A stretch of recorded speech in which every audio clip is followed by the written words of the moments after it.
Here at 6, a local face painting business known for their kid-friendly services was shocked to find their Facebook page hacked and filled with inappropriate posts out of their control. Valley News Team's Gabriel Osler spoke with the owner of the Painted Turtle. Gabriel, what exactly happened?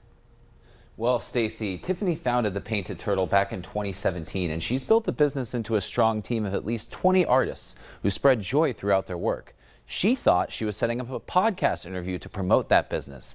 Instead, with the personal information she let out, someone got into their Facebook page and locked her out. Nothing happened immediately. I noticed that I didn't have admin capabilities, but everything still said my name. This is some of the innocent content that the Painted Turtle normally posts. But Tiffany said after the hackers took over, they started posting links with sexually suggestive titles, trying to get her almost 250,000 followers to click on those links and spread the damage further.